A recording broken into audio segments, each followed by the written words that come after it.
Hi folks, Darnell Mack here with Stamps by Kate. Say I'm working on my new pattern called Shuttered. And I want to show you how you create the strips with a rotary cutter to stamp this shape here. I call this a half diamond, really, and it's part of a hexagon.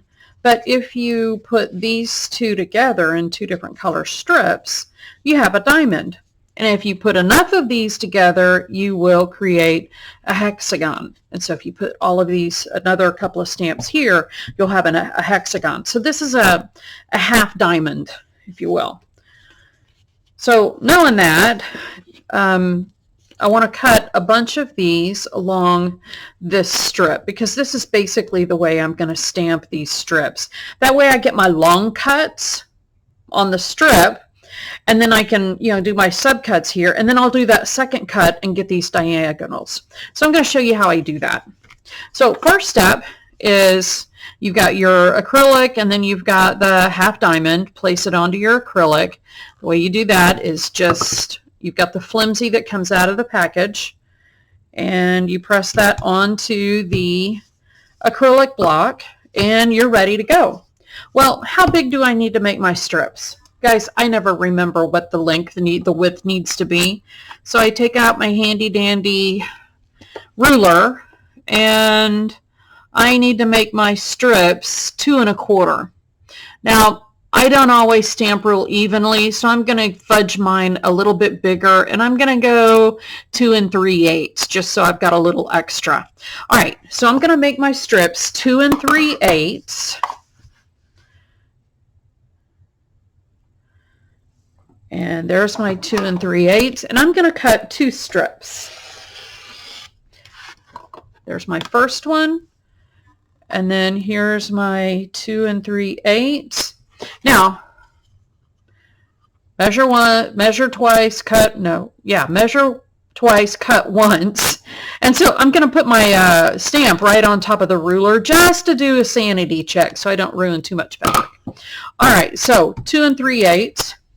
Now, you could easily do this with a jelly roll because jelly rolls are 2 1/2 inches wide. I wouldn't even cut anything off. I'd just start stamping the heck out of them jelly rolls. It'd be perfect with this Shuttered. I can imagine, well, I won't go into the fabrics because you get the idea. There's all kinds of things you can do. So I've got my 2 subcuts here. So I'm going to get my little bit of yardage out of the way.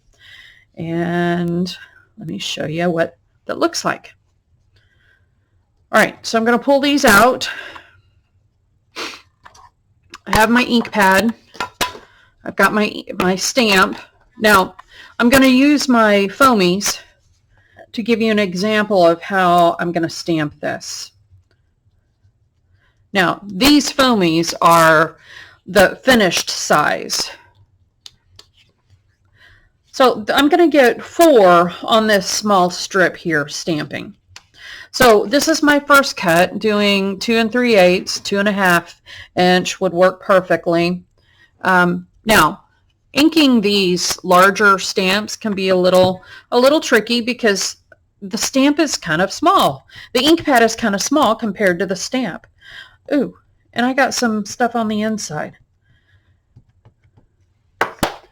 So I'm gonna get my wet towel, get a little bit off of the inside because this invariably happens to me all the time.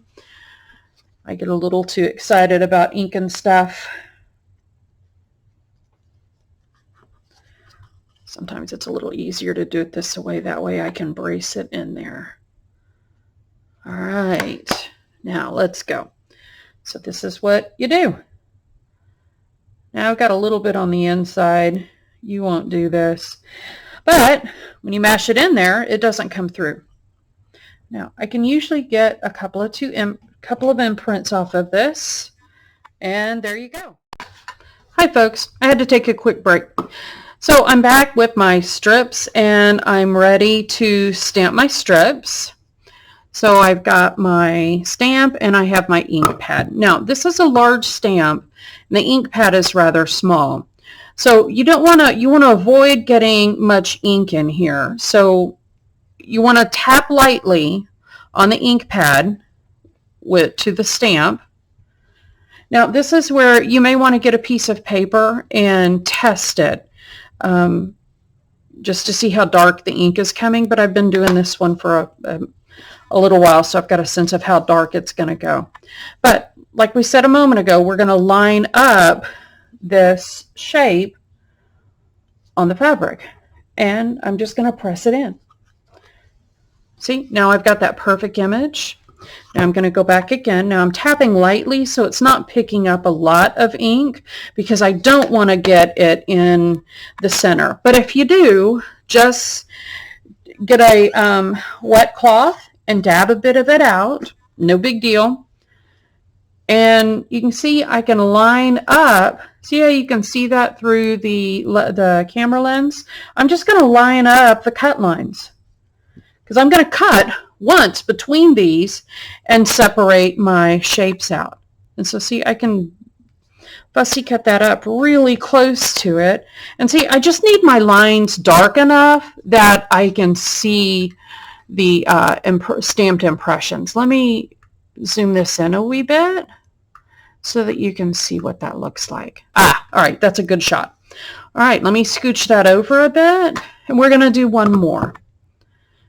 Now, at some point, you may want to clean off the inside a bit if it got a little bit on there.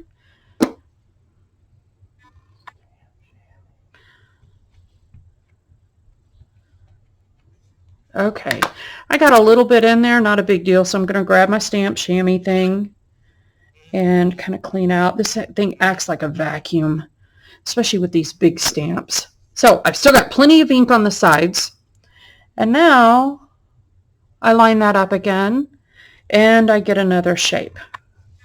And I probably have enough ink to do another one right here. And I do. So let's do a couple of more here. Here we go. And so see how I'm able to see through this stamp, and I can see where that cut line is right here. And so I can nestle it up right to that other one without a problem. And I can usually go about 2 on lighter fabrics, enough that I can see it. Your eyesight's really good. You might be able to get a 3rd. Yep, I did. I could probably see that, but then I also work under a bright light at times. So I'm done with my stamp. So I'm going to clean it up a bit just so that my ink is not sitting on there.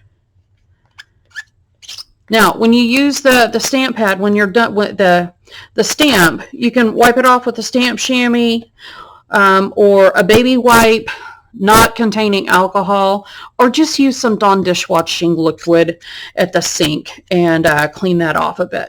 All right, so I'm done with my stamping. Now, there's a couple of ways you can do this.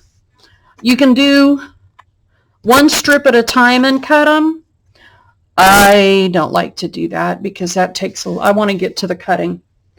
So I do kind of 2 at a time.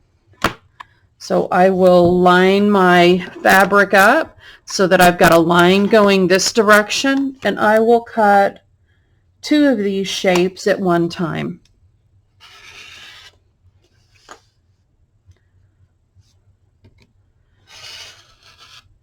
After a while, I may need to do a little bit of adjusting, but I can keep right on going to this last one.